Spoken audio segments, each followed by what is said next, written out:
Van Persie with an early run, he's onside this time! It's 1-1!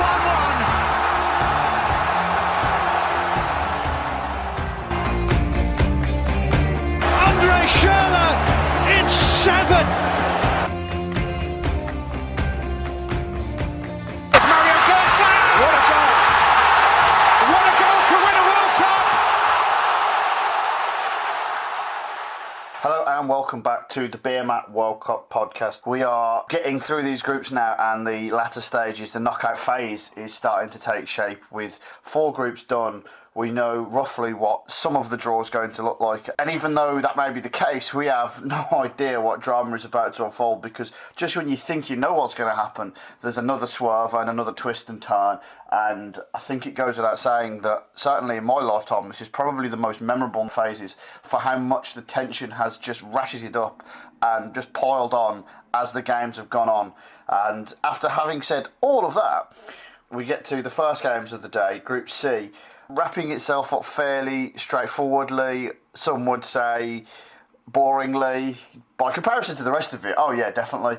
Australia 0, Peru 2, Denmark 0, France 0. The first goalless draw of the tournament. How very dare you, and both France and Denmark, not only should you be ashamed of yourselves, you should be eliminated from the tournament immediately. I mean, France and Denmark, there's not that much you can say about the game, in the sense of both sides almost shook hands on. I even made a remark to some people saying that, like, I wouldn't be surprised at all if this was 0-0, and then didn't put a bet on that. I actually put a bet on France to win because I'm an idiot. Please gamble responsibly.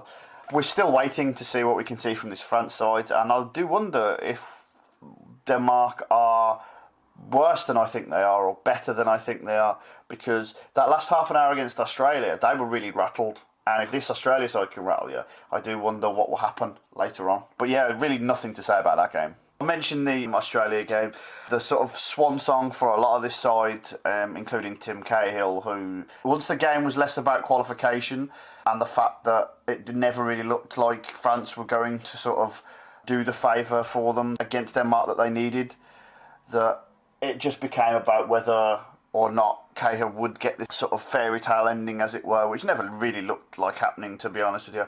And it feels like there's a sort of generational thing on there in full stop, really. You think about the Australia side of 2006 and of that era, and you, like, compare it to now, and the fact that, like, aside from Aaron Moy and Jedinak, maybe, I mean, he's playing in the Championship at the moment, so I can't really, and obviously Tim Cahill's playing in the Championship, like, it's not a great vintage, so to speak. Let's put it this way, at least they will continue to qualify for the World Cup, unlike Peru, who've had to wait so long for a chance at this tournament.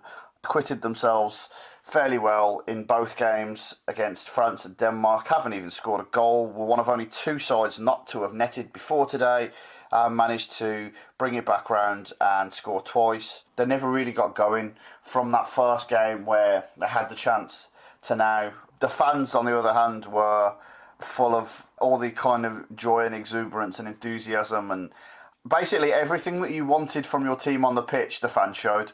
It's one of those things where it's like, I think the tournament has missed Holland, specifically from a fan perspective. You want to see that sort of atmosphere in the crowds, you want to see that sort of joy in the crowds. In that sense, I really hope, especially given where the next tournament is, that Peru can maybe navigate their way through the qualifiers again, and we can see that once more. Next up, Group D. A group of very similar score lines, but very ever-changing threads, and also a group where I think Diego Maradona may have... He's enjoyed himself, let's put it that way. We'll start up with Iceland 1, Croatia 2.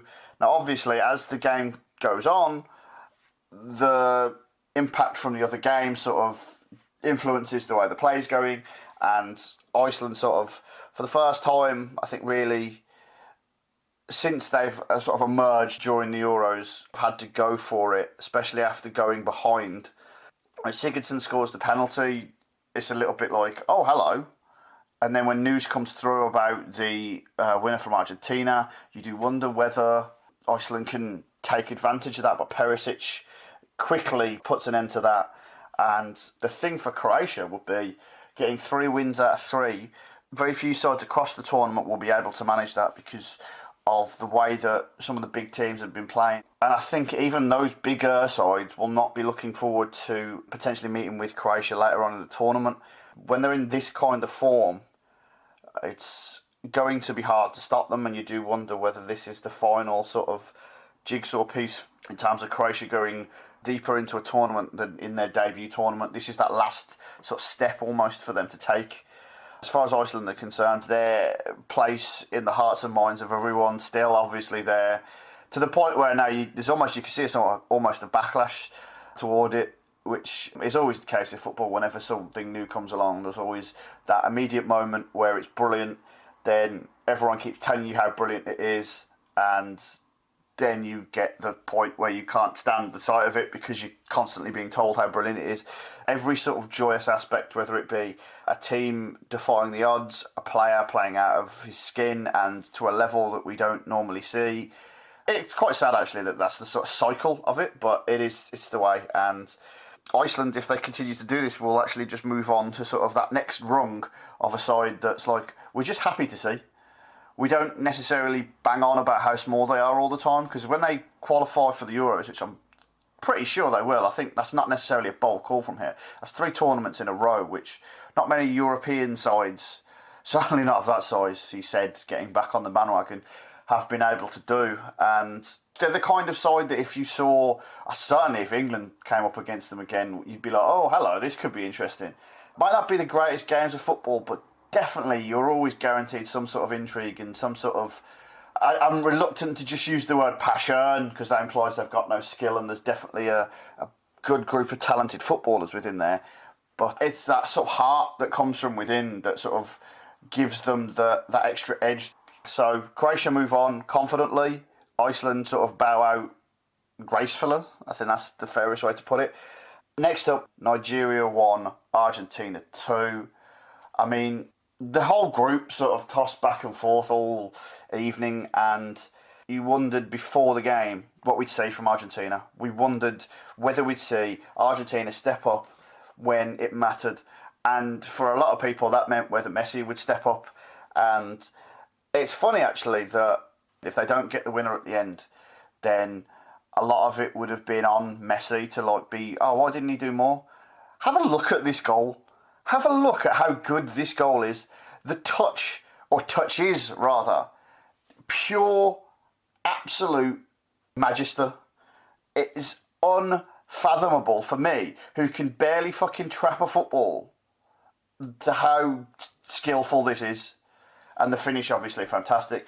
Messi done what he's done, and if the rest of these players around him weren't able to get it done, then that's just on them. And game goes on. Messi's goal, yeah, fantastic. It's very sort of symptomatic of a side that's not playing with great confidence, not playing with great fluidity, not really sure what they are even if you get the breakthrough that you need in a big game like this, the idea that you can't then kick on and you can't flick a switch, basically, is the old adage. And Nigeria managed to sort of get a foothold back in the game, and then get back in the game through the penalty, and they had chances to win. And obviously, again, everyone's talking about the VAR with the handball situation. But first and foremost, I feel like I don't know the rules necessarily. Gary Lineker actually read the rules out on the BBC. It very clearly stated that the hand has to make a motion toward the ball, not the other way around. The sort of distance between the ball and the arm, in the how close it was.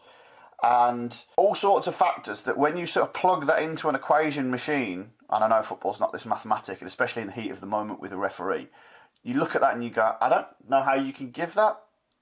And the referee took a look. When he actually goes to the camera, by the way, he waves this away within seconds.